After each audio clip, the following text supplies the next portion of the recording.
primary or off the top suggestions, recommendations is with respect to the implementation of their new infrastructure plan that we're all anticipating will be in this budget, quite a considerable and significant increase of the federal commitment to infrastructure.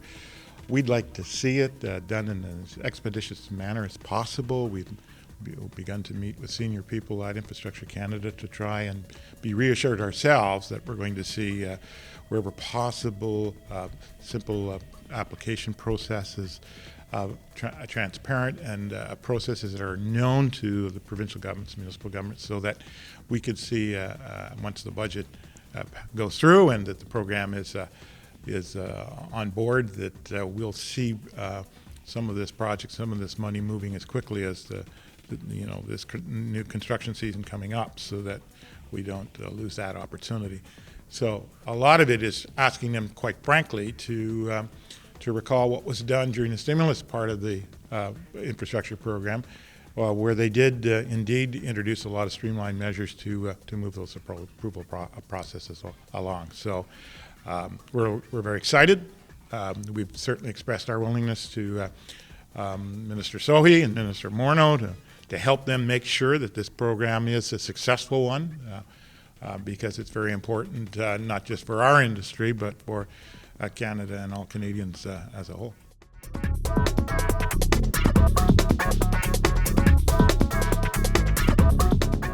Some of the other items that we have raised come in some part from previous budget asks. One of them deals with being able to depreciate diesel-powered mobile equipment on a much quicker manner, so to try and incent more reinvestment in our machinery as a means also to become more productive, etc.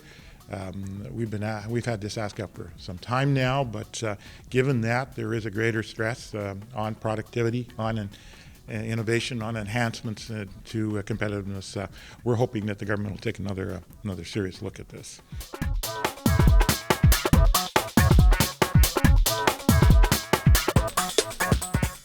With respect to training and the amount of dollars that have been made available, both under EI-supported and non-EI-supported programs, we want to make sure that the intent of the previous government's movement in this area is retained or maintained in the sense that training be directed at demand areas where labor market demands are appearing, and that they be employer directed, so that employers have a strong involvement in those training programs. So that remains also a key ask going forward.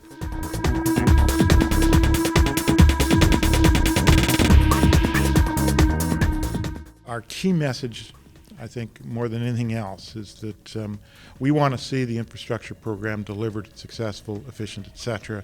And so anything that would present a possible irritant to getting that program out in an effective and efficient manner, we're concerned about, particularly if there's any intent to move back to more regulation or to introduce more regulatory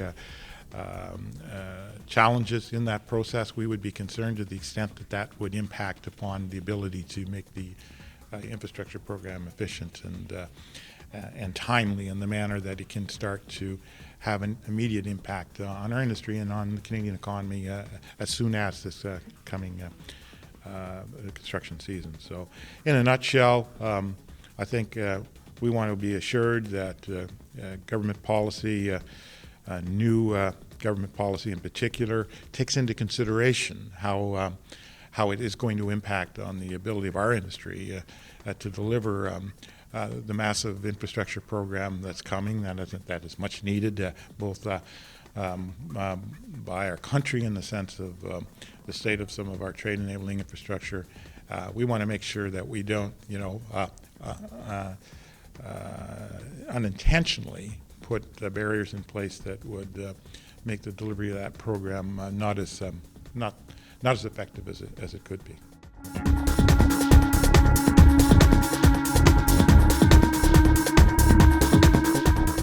When it comes to projects that require,